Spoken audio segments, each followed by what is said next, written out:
Hello, everyone. I'm Annabelle Vaz, an M.Ed student at ITU, and welcome to our panel discussion on short attention span in primary learners.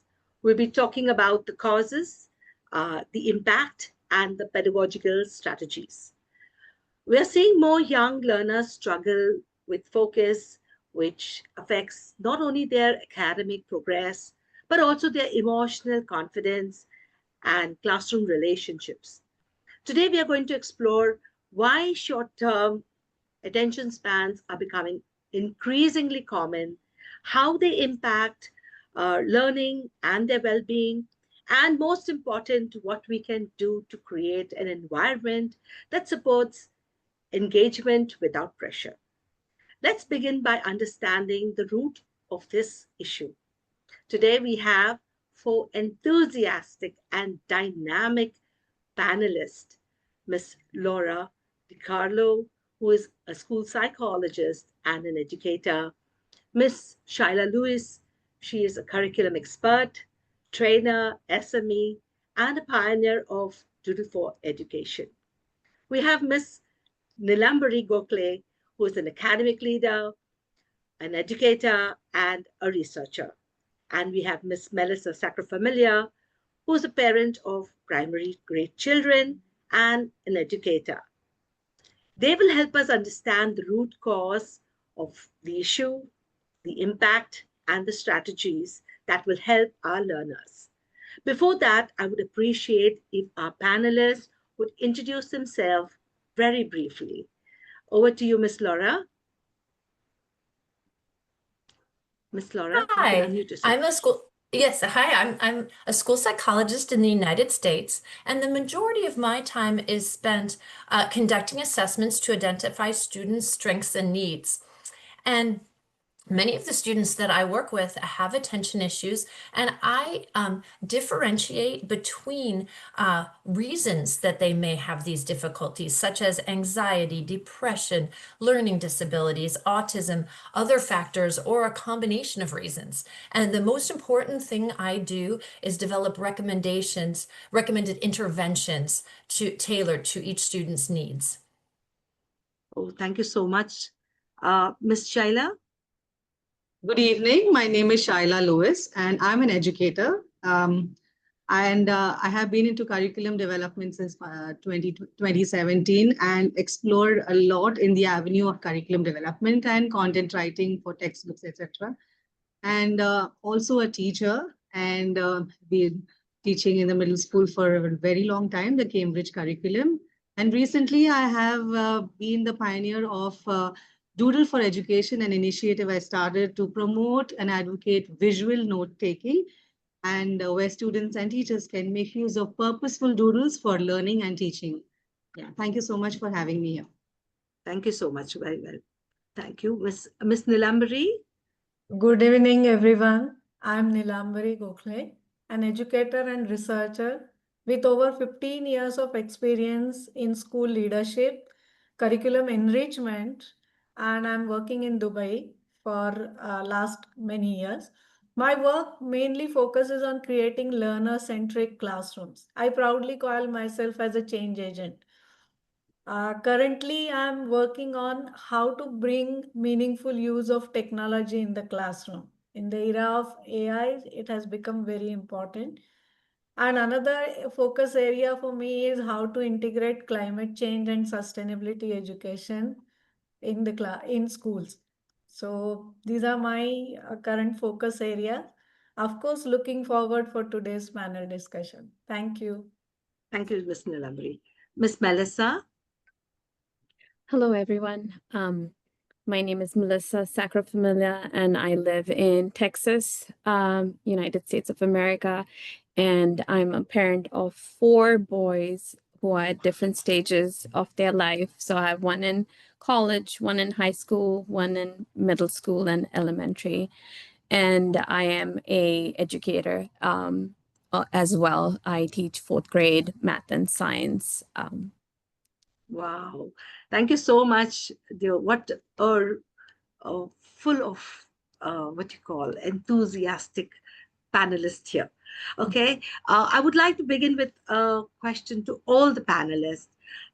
Can you share one moment or observation that made you realize how much attention span matters in a child's learning experience? We could start with Miss Laura. Yes, I notice this all the time when I observe children in the classroom. The skills to sit and attend are so necessary to complete lessons, and those who don't or who have more trouble attending often are not prepared to do their work. I remember one specific case where students were sitting at circle time, and the child that I was observing was attentive for the first few minutes, but then was unable to sustain attention to hear all of the directions. And then when she was asked to go complete the assignment, she said, "What are we doing?" and had no idea. And so it was a very difficult thing for her to be able to do. That's what I often think about, is that they just cannot complete the work that is asked of them.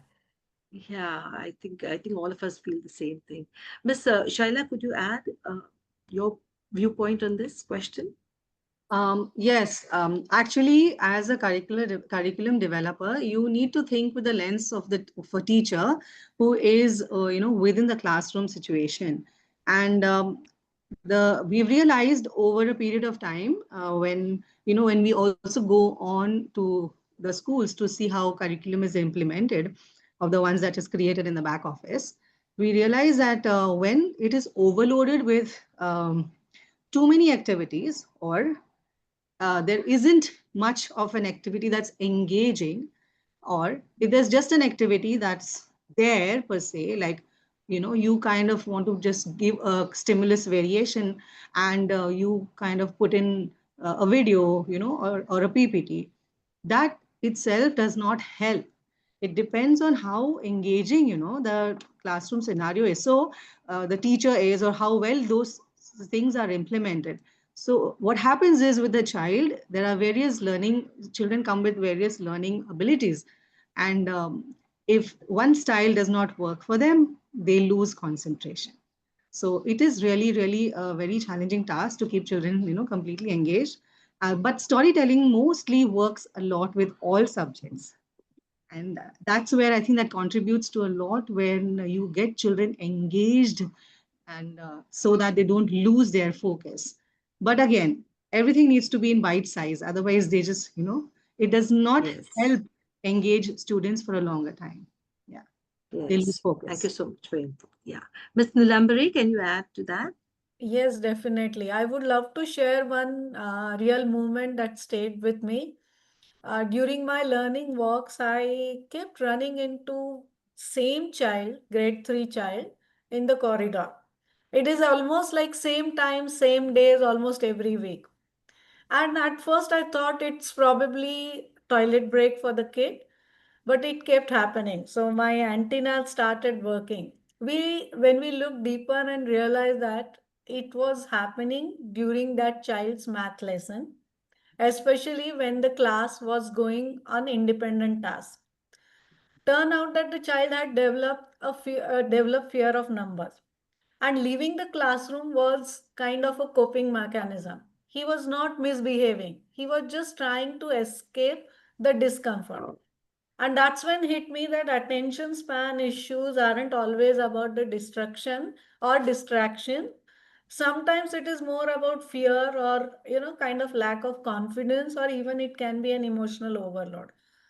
So it kind of gave also an idea that those small observations sometimes tell us kind of bigger stories, which will help us eventually for attention span and overall children's learning experiences.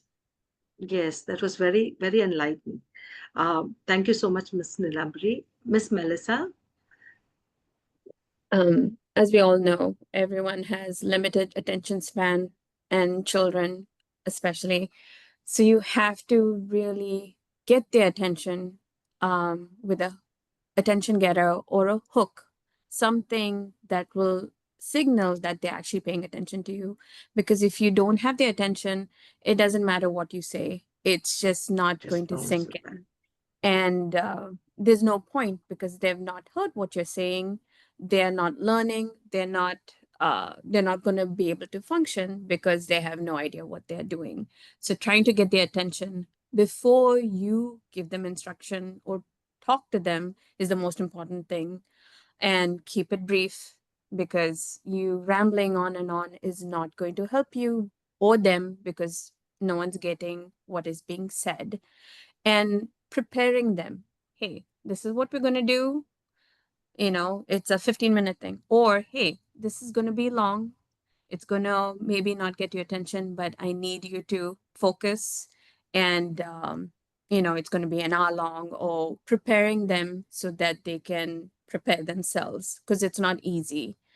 And I found, because kids are all different, and at different stages, their attention span is different because of other factors. My middle schooler is going through puberty, and there are other changes that affect attention span. I felt that having them repeat what I'm asking them to Mm, do. mm. So I know that they've understood. And sometimes when they say it, then they understand what I'm asking them really helps. Yes, that's a nice idea. Right. Yeah.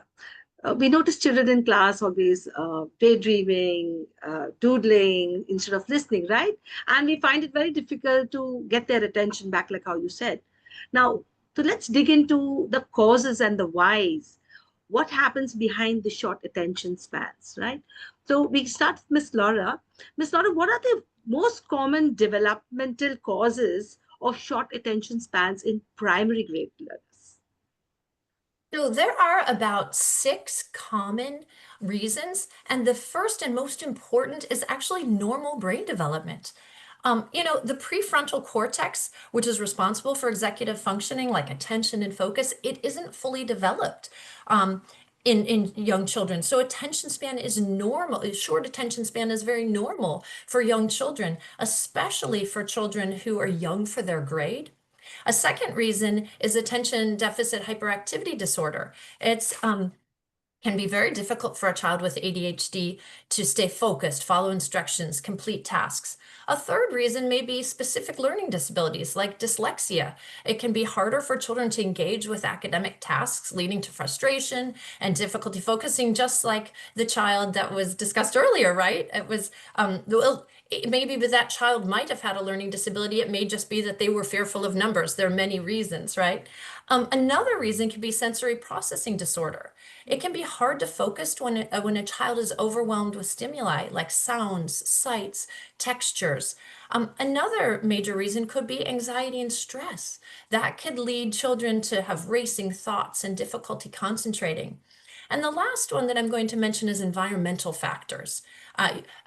Melissa mentioned the going through puberty. Also, if a child has sleep deprivation, if they're hungry, that can be very hard to concentrate. So those are many of the major reasons why children do have trouble concentrating or having a longer attention span.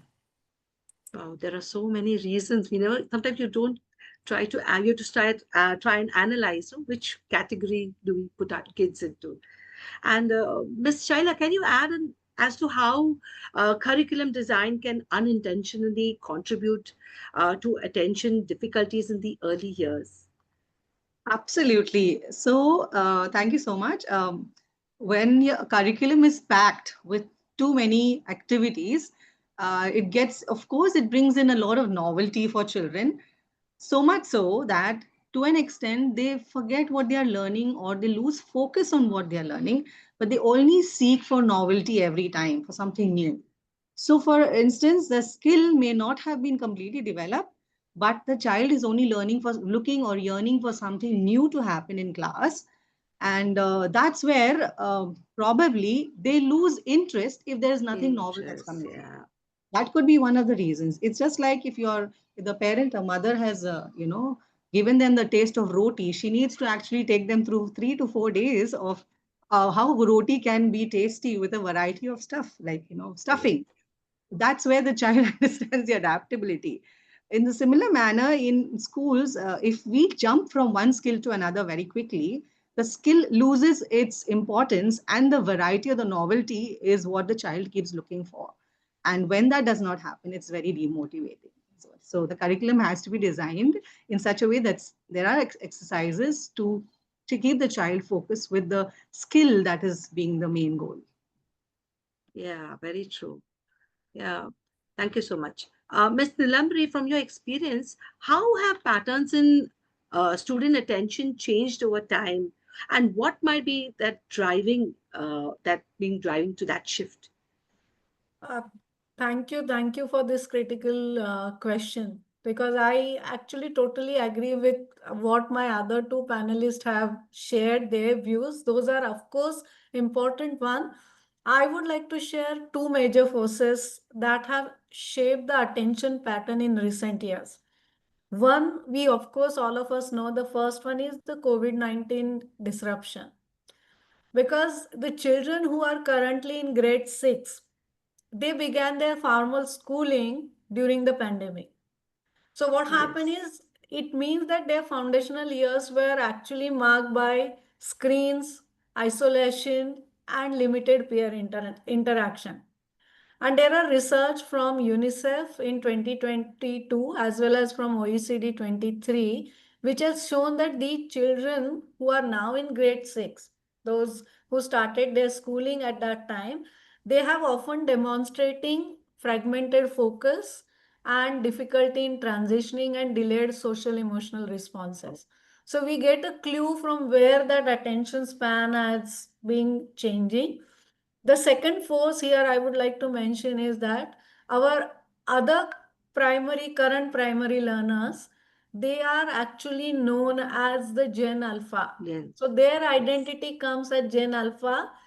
They are known as digital natives. We are actually digital immigrants. We are called as digital immigrants, and they are the digital yes, natives. Their brains are wired for, fast-paced, bit-size content, which Ms. Sheila already mentioned earlier. They process visual inputs faster, but they also get fatigue more easily when they ask to yes. sit for longer time. Mhm. Now we have a parent who is actually raising four kids of four different age groups. So she will definitely tell us whether it is happening or not. And this current Gen Alpha, who are the larger primary crowd or the learners, they are exposed for that fast-paced content, and we have to actually adapt to their Yeah, needs, understand what is happening in their digital world, and then come up with the different strategies. So all our pedagogical strategies need to get more into that matter. Like to give only one more research example, 2015 Microsoft Canada study had actually mentioned that the average human attention span is dropped by 12 seconds, oh, which was in 2013. Okay, so and that now, study happened in 2013 to 15. And now the kids are now, that time was not a time of TikTok or the bite-size digital era. And the kids now on this bite-size era. So yes, definitely there has been a change in patterns, and absolutely. we need to work accordingly. Yes, we have to adapt. Yeah, Thank Miss Melissa, have you seen your child feel bad or frustrated for not being able to focus? And how did you help them get through that? Yes. Yes, I've seen my kids feel frustrated when they cannot focus, when it's something that's uninteresting, but they need to get done, or it is interesting, but it just hard to stay focused and on task for such a long time. I think the first thing that you have to do is acknowledge their feelings. Yes, Listen, very yes, true. I understand what you're feeling, validate it, normalize their experience by letting them know it's just not you, Okay. it's everyone. It's hard to focus, and then try to identify the triggers. And there's so Very many. true. For example, Yes. my older one, he's prone to ear infections and blockage. So sometimes he has no idea, he's not heard something, and that's frustrating for him. So, fixing that. Or it could be something as small as getting your eyes checked and realizing that you needed glasses. There are all these little things. My younger one has allergies, and in Texas, we have very bad allergies. And when it's a season, then, he's all stuffed up, and his attention span and the ability of focus is compromised. So there's so many external factors that can um, limit them from focusing and staying on task. So trying to identify what is the reason for them not to be able to focus, or it could just be the fact that they're not interested in the subject. Analyzing that and then giving them solutions. Could be the glasses, could be medication or doctor's visit, or Yeah. this is something you don't like, but this is something you would need because later on in life you will be able to use it, or things like that, and just brainstorming, and then giving them coping skills. You know, how about you do this and then take a brain break, go for a walk, do something else, Yes. go grab some water and come back, and then come back and start where you stopped. Maybe breathing. Maybe there are all these little videos on YouTube that might help them with short bursts of exercise so that they can come back.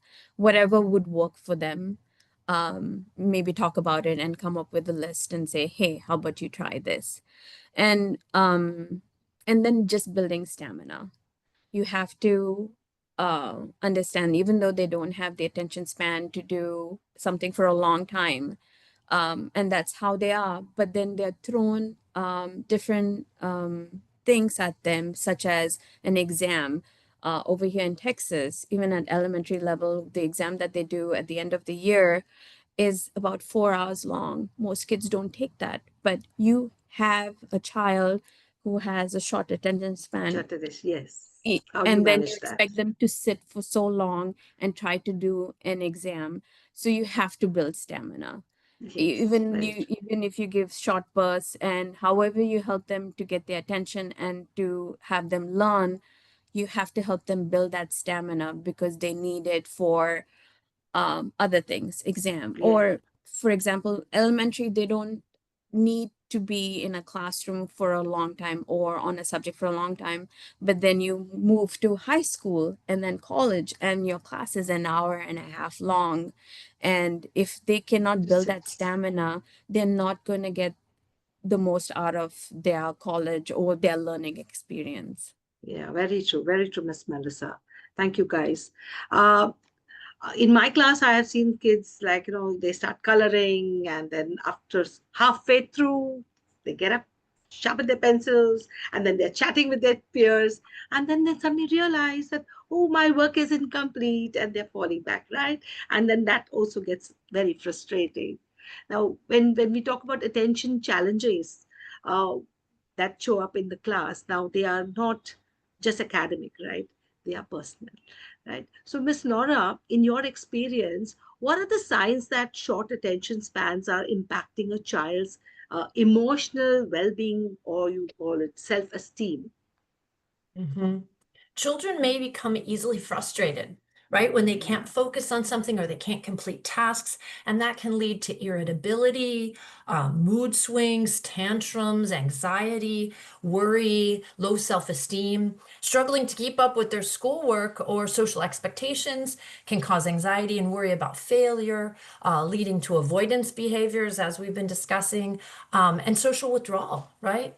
And I've heard many students who I work with, they think they're stupid or not as good as other kids because they have trouble completing their work, because it's hard for them to focus and complete their tasks. And this difficulty making, maintaining that focus and engaging in social interactions can actually make it harder to form and maintain those relationships. Could be friendships and then other relationships as they get older, romantic Very and true. otherwise. Yes, very Yeah. true, very true. Um, Thank you so much. Ms. Shaila, in your experience, how does a mismatch between curriculum, spacing, and attention capacity affect student confidence or motivation? Um, Yes, Miss Annabelle. Students, when, like I said, when the curriculum is overloaded with too many activities, it just gets demotivating for students who do not or are not able to align with the learning style. Sometimes, for example, if a child is a visual thinker, he thinks visually and he navigates to whatever instruction is given. And most often, as research says, we have 30% of students in our classrooms who think visually. Now, Yes. visual learning and visual thinking are two different things, okay? So we all learn visually, but visual thinkers, so we all learn visually by watching, but visual thinkers, they have lots of images in their mind. So when you tell them to open page number 40, right hand side corner, the top first exercise, they are navigating visually to the direction you have given, but forgotten the number and the other instructions, the words. So by the time they just keep flipping the pages, they're looking for something which is on top and they've forgotten the page number. Suddenly you'll have three or four students asking you, Miss, which page number? Which page? Yes, yes, And yes. that's when you get irritated. You say, oh my God, these children are not listening. I just told you. Yes. Now, this is a very, very common problem because children think visually, they are navigating in their mind through images. And that's where, if a child, or basically 30% of our students in a class of, number that you have, will always visually navigate. So if your instructions are not slow, if your instructions are not clear, or if you give too many fast instructions, especially for primary learners, they are not able to process it visually, then they get lost. They get lost with all half the information you have given them. They don't, the learning is not complete. And when you give them an activity to apply that learning, they feel terribly demotivated. So I think that you know they just don't belong. And then we, because they are not strong with words and text, to remember text, Yes. words and information, they need more of a little more time. They are visual in their thoughts and thinking. Hmm. Storytelling and role playing, these strategies work well with them, but because they are not able to reproduce in the, teachers give them worksheets to see how much they have fared, whether they understood the concepts, they don't fare well in those worksheets. Slowly and gradually they think that they are good for nothing. They are Yes, not very able to true. achieve Yes. what the goals of learning. And teachers also feel, oh, these kids are like, they may probably not, the kind of biases that we feel, oh, these children, they need a lot of time, but it's not like that. Maybe learning styles that they have is different. And I'm sure we are all, getting aware of it, and we are able to Yes. understand Yes. that and getting more sensitive towards learning styles. So yeah, that's one of the reasons that could demotivate children and get them lose their attention span. Wow. A very nice way of looking, another way of looking. We often overlook that. I mean, we are, as teachers, we are so, focused. We have to give the instructions, they have to get that thing done, and that's about it, right? And that's a good way of thinking. Yeah, thank you so much. Miss Melissa, what role do you think technology plays in your child's ability to focus both at home and in the classroom?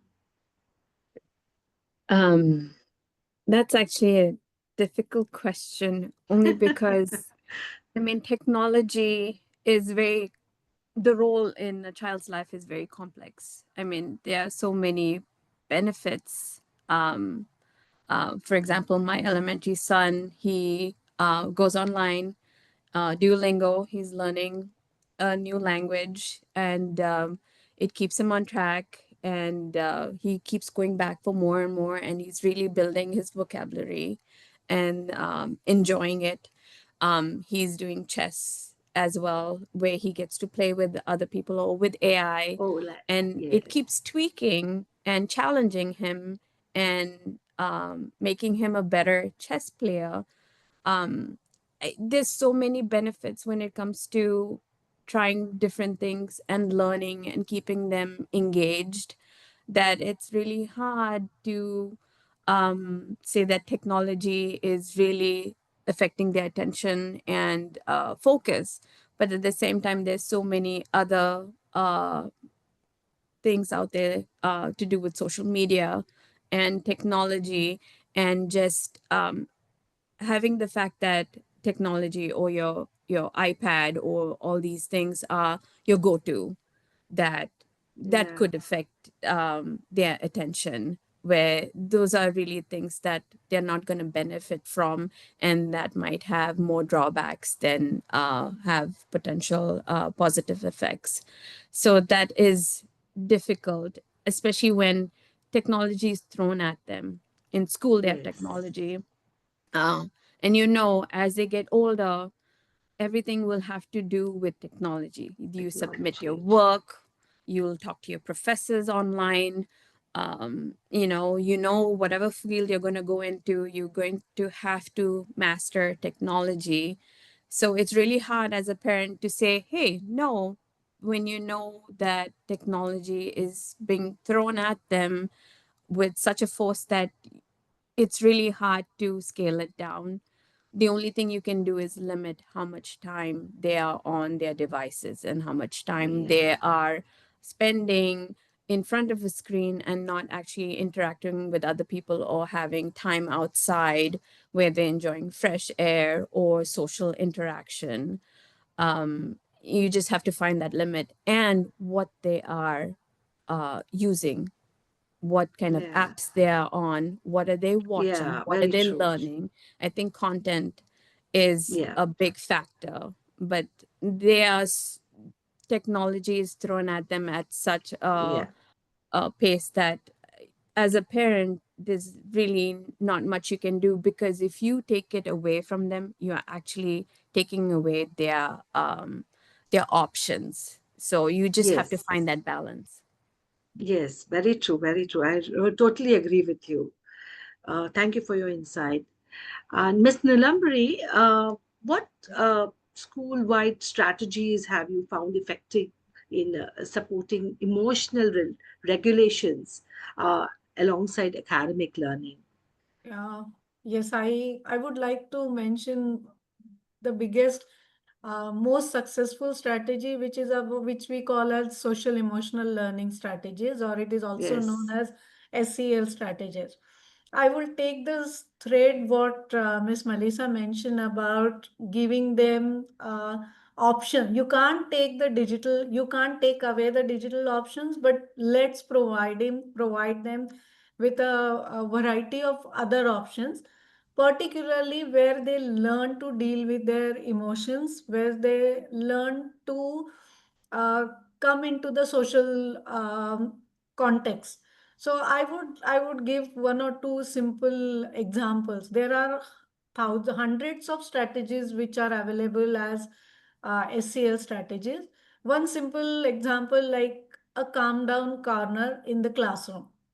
Now, I would say that it's a place where if the child is not feeling well, the child is feeling sad, something which is not very positive emotion, the child knows that that is a place where you can go be on your own and then come out of it.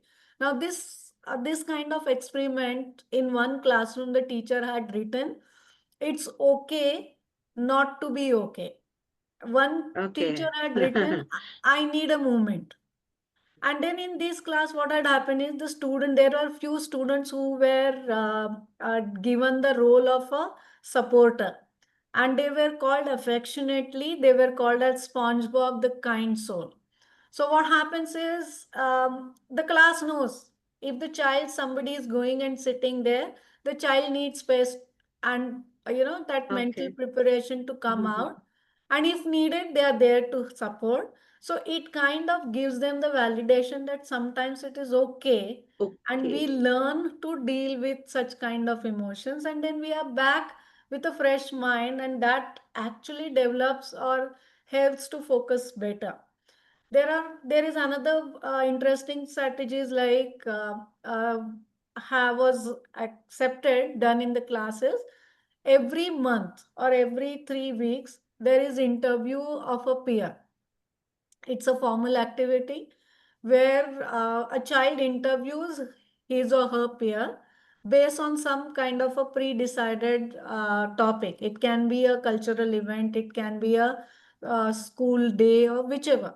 But that gives them an idea how to learn the art of talking to someone, how to know the emotions and the social context, so that these kind of activities actually help the children to deal more with their social and emotional state, and that helps the cognitive development. And there are multiple, there are art attack, that is very easy way. You children who get bored, generally in the primary classroom you will find a corner where there are lots of art material is kept. If you want to learn while drawing, some kids find it very easy because they can focus more while they are doing some Yeah. kind of artwork. There are different ways of doing it. Oh, Some classes happen in the garden, so that gives again a kind of a breakthrough in the normal routine.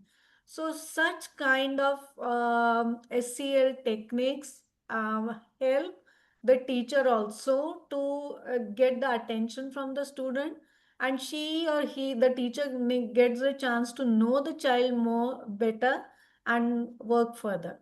Of course, oh, wow. the grade Mhm. appropriate SCL strategies Yes. need to be applied, because what Yeah. can work for a 6-year child may not work for a 10-year-old child. Yes, very true. Very true. Wow. Thank you for your inputs, Ms. Nilamari. I would like to pose this one question to all the panelists. Like, in your role, what do you believe is one hidden or underestimated consequences of a short attention span that we don't normally talk about? You know, Miss Laura, would you like I to can, share? sure. So we often assume that a child who has a short attention span may have ADHD, but it could be something else. It could be Yeah. a learning disability. It could be just, they could be linked with other academic issues, decreased um, um, engagement. It's hard to know, and it's hard to tell. Impaired listening skills can lead to trouble processing emotional cues, and conversation and lack of empathy. There's all these different things that is an underestimated consequence that we don't know about. Yeah. Miss Melissa, would you like to share your inputs on this question?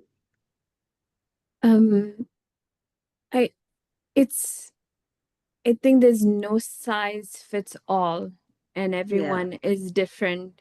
So finding that hidden one is actually spending time with that individual and seeing why.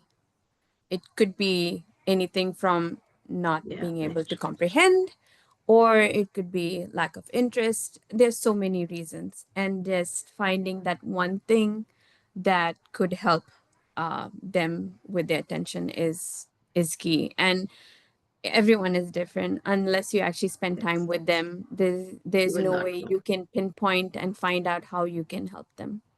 Yeah, very true. Very true. See, everyone is unique and different, right? Miss Shaila? I personally feel that because of short attention span, if students have found disinterest in learning, and that could, when they grow up, affect their subject choices. They might just Yes, find yes, some yes. certain subject really, probably the teacher or the teaching style, and where they could probably focus a little better, and they have not felt like they were lost. It could largely affect their subject choice when they grow up. That could be one of the things, is what I feel the consequence of. There was a student in my class who used to fidget with pens, especially two pens in his hand in middle school, and I realized that he had the same pattern when he was in the primary school. I used to think he was very distracted, but that helped him to focus. You asked him any question, Oh, he was able to answer. The school psychologist told me later on, the counselor, that it helps that particular student, so let him fidget. So oh. sometimes children are really not attentive and they are not focused, but given something in their hand, maybe some students, if I don't have diagnosed well, such strategies, it just helps them to, and we kind of think that they have lost focus. That could be the consequence from teacher side, who might feel that this particular child and teacher, it's very disturbing for the teacher actually to see a child continuously fidgeting, but sometimes you have to overlook it. Yeah, very true. I agree with you because you know what? I also sometimes I find my kids, they're always either sharpening a pencil when I am teaching, and then I get a little I might get distracted, and I say, "Keep that away. Pay attention." Now I think I can relate to that. What you said, yeah, yeah. Miss Nilambari, Yes, I would like to offer a little shift in the perspective here. To some extent, it was actually discussed earlier. I find that the biggest issue is that how we adults are framing the conversation around attention. So instead of asking why the child is not focusing, maybe we need to ask what are change in this world right now? What are change in their brains? What is the current reality? So instead of calling their actions or their attention span related things as issue or being wrong, let's accept that they are wired differently and let's start thinking on a different way, different because perspective. the hidden consequence is that the children feel, otherwise they may feel that there is some problem with them. Yeah, And very in true. the truth, it is not the issue with them. It is that we need to update our approach. Yes, very When true. we say we need to update, so we means as teachers, as Yes, parents, and as society, we need to now update ourselves to this new reality and design the experiences. Maybe the digital devices and the upcoming technology will definitely teach them about maths and science and languages and all of that. And we might have to take a bigger role in bringing that learning in a way that it will go to them very fast, or it will very true. interest Yeah. them. So that's what is my take on this whole issue aspect, Yeah, thank not you. issue. Yeah, thank you, Miss Nilambre. Let's on move on to how we should respond, and like how you just said, like we need to change our ways of thinking and working, right? And Miss Shaila, very briefly, since we're running short of time, how can we incorporate movements, creativity, pause points into lessons without sacrificing learning goals? Pause point, very very important aspect. In fact, a pause point could also be just a silence. There could be, Okay. so for example, when we talk about pause point, what do we mean? It could be a break in the way the lecture method is going on, or the traditional method is going on. It could also mean a switch from one strategy to another strategy. Just for example, like a role play of sorts, or giving them a quick activity, or even Mhm. asking them to put their thumbs up or thumbs down. Those are very Yes. short pause points. Occasionally, it will also help if you get children to, whatever I have taught you now, could you just summarize it with a drawing? Or could you Yes. draw a few things and just, or create a mind map? Or, I mean, it's very, for very small children, after reading one side of the text, could teacher ask them to just draw whatever they can see? I'm giving you 5 minutes or 3 minutes. Children are very good at expressing, and you don't need to look at their perfection at that moment. That could act as a pause point to collect all their thoughts and bring them focus back to what they were learning. So in case they have missed out, they will quickly browse through the text and create some drawing Yes. of their own. So that Yeah. could also help them to focus back on what they are learning. And this also, it kind of, it caters to every kind of a learner, and get them back. One thing that works in my class is if I feel someone zoning out, and Uh, I say, okay, this is a fun thing. Okay, if you look at it as a punishment, it doesn't work. So okay, 1 minute stand up pause. So they just have to stand. okay. Yes. It doesn't Stand. hurt. So then when sometimes children think that because other teachers have been doing, they feel we are punishing you. I say no, 1 minute doesn't hurt. So they know exactly 1 minute means just some time. You don't need to count. Yeah. Just stand for Yeah. some time. They feel very proud standing up, and then sit down after some time. That also could Wow. work with them. When they are Good. standing, Very good. they keep focusing on what's being Yes, very true, very It true. also Yeah, works thank you. as not as a punishment. Thank you, Ms. Shaila. Wonderful. Ms. Nilambri, how can we balance tech integrated learning with the need to protect and extend attention span? When we are talking about tech integrated and attention span, first of all, the dialogue with the student is very important. So there are Yeah, different ways where we introduce them about the online safeguarding, online safety, and then the meaningful use of integration. So it goes step by step, and that's where the connection with the teacher he plays a big role. So are we as a teacher supporting the our learning with the tech, or we are just going tech as part of because it is expected, so we are bringing it tech? That also makes a difference. So in the class where some students have got so used to it, because teachers sometimes follow a pattern that they are going to use the formal assessments. For that they will be probably using the quiz, so students know that okay, this is the what is time, now coming we have next? to get ready. So probably there are patterns which we'll have to define, and again the role of teacher is very important in such situations. Yeah, very sure. Thank you so much, Ms. Nilambri. Ms. Melissa, what role do you think technology plays in your child's ability to focus both at home and in the classroom? I know you answered most of it in the previous, but a little variation here would help. Um, ability of to focus is it's a difficult thing because technology plays a role, but I don't think it plays the only role in the fact that they have trouble with attention. I think I think we have to understand where kids are at and this time and age where their lives are different, and we have to be able to take technology in ways that we can help them keep their focus. Yeah, I just think it's technology is here to stay, and we just have to help them build their focus and understand how they can use the skills that they have and the tasks that they have to do their best, and just move on with technology, because that is their future. With AI and everything, this is their future. So we just have to help them maintain their focus and ability to stay on task and just use technology to improve their lives and their future. Um, there's no yeah, way around it, I feel. yes, I agree with you. I think we as educators and parents, we have to be more of a guide, yeah, and guiding them into the right direction, because uh, today's kids, they fail to know what is right and wrong at some point, and then they learn it the hard way. So I think we need to be uh, more like a beacon to them, and help them in maneuvering their life.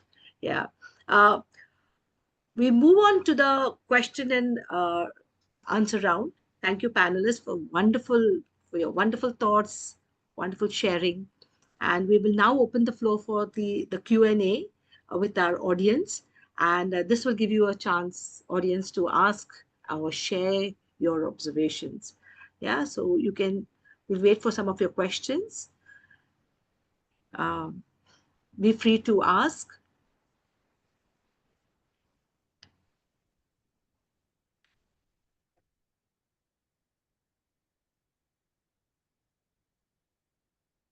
Yeah, there is one here. Uh, how would how do you handle group work when one or two kids keep getting distracted or pulling others off the task?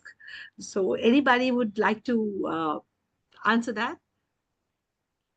I can answer something about that. Something that I often recommend is to have a child who is struggling with attention, have them be the helper, have them be a leader and working with the teacher, and then they can interact. And also having a child interact with one other child can often work, but working in a larger group can be more distracting for them. So having them be a helper and having them work with just with one other are two examples that can help. Yeah, very true, very true. Thank you so much, Miss Laura. Okay, there's another question here. How do we talk to parents about their child's short attention span without making it sound like a problem? Now, this is a very interesting question. Any takers for this?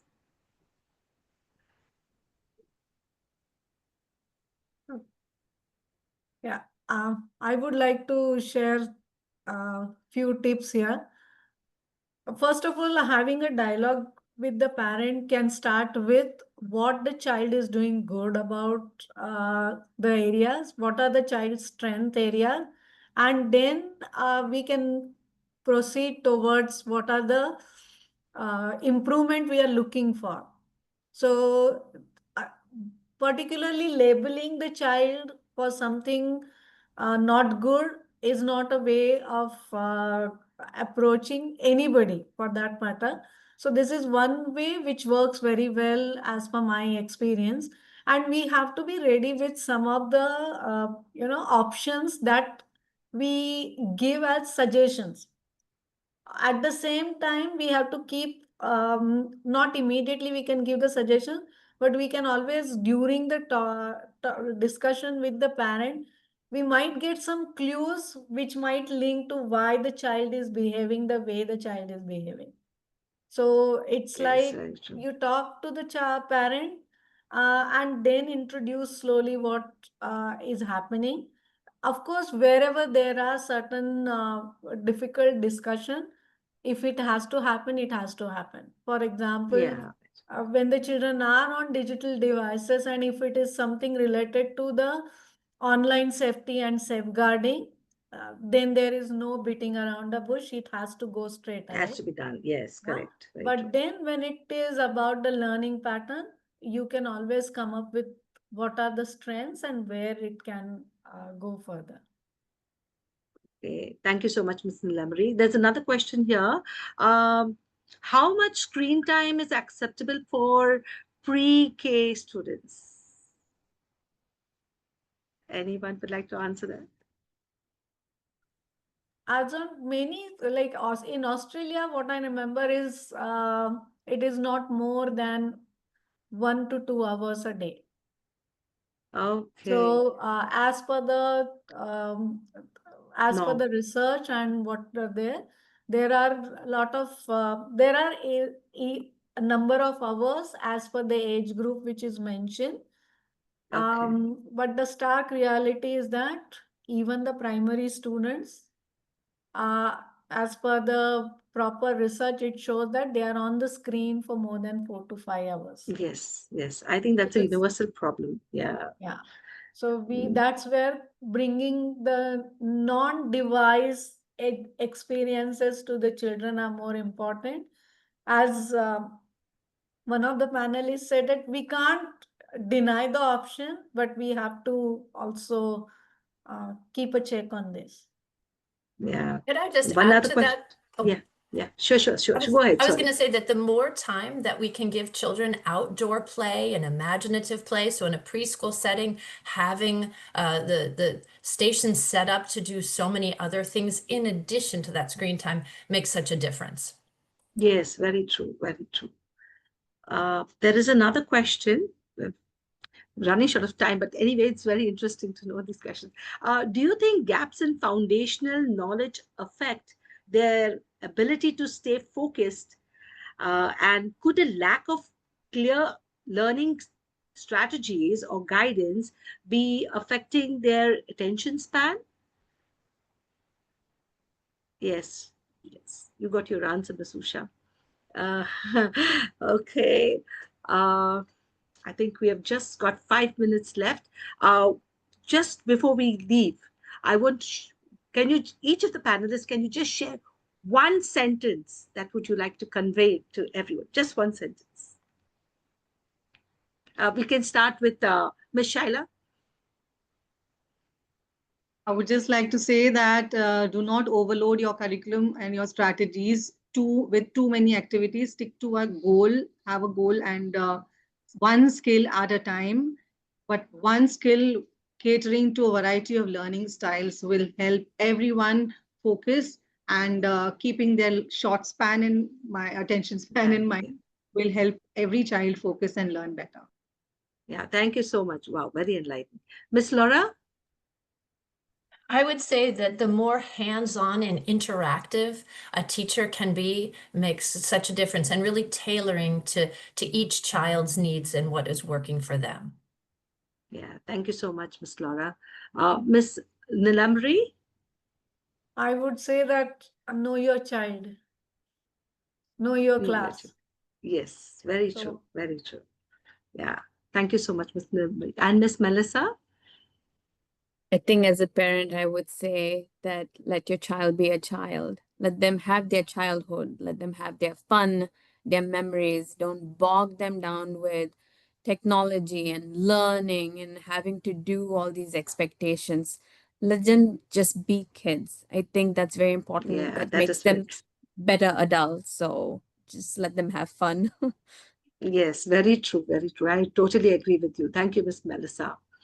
And with that, we bring this rich and meaningful discussion to close.